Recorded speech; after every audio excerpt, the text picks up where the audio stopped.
ಹೆಸರು ಲೋಕೇಶ್ ಅಂತ, Koppal team manager ಆಗಿ ನಾವು ವರ್ಕ್ ಮಾಡ್ತಾಯಿದ್ದೀವಿ.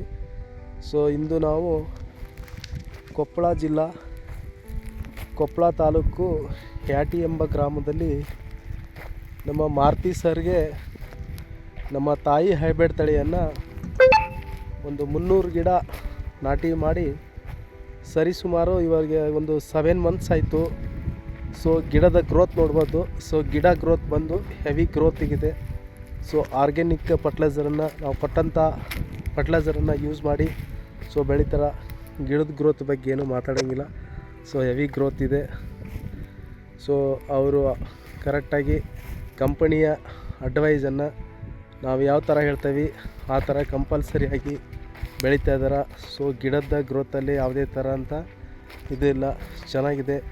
ಈ ನಮ್ಮ ಕೊಪ್ಪಳ ಜಿಲ್ಲೆಯ ಸುತ್ತಮುತ್ತಲ ಭಾಗದ ರೈತರು ಯಾವುದೇ ಸಮಸ್ಯೆ ಇಲ್ಲದೆ ಸೊ ನಾಟಿ ಸಹ ಮಾಡ್ಬೋದು.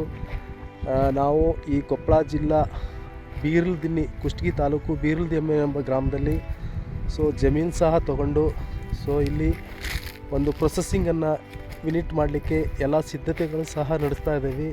ಸೊ ಅದಕ್ಕೋಸ್ಕರ ರೈತರು ಸೊ ಇದರ ಸದುಪಯೋಗನ ಪಡ್ಕೊಂಡು ನಮ್ಮ ತಾಯಿ ಹೈಬ್ರಿಡ್ ತಳಿಯನ್ನು, ಹಲಸಿನ ಗಿಡವನ್ನು ನಾಟಿ ಮಾಡಿ ಅತಿ ಹೆಚ್ಚಿನ ಲಾಭವನ್ನು ಪಡೆದುಕೊಳ್ಳಬೇಕಾಗಿ ವಿನಂತಿ.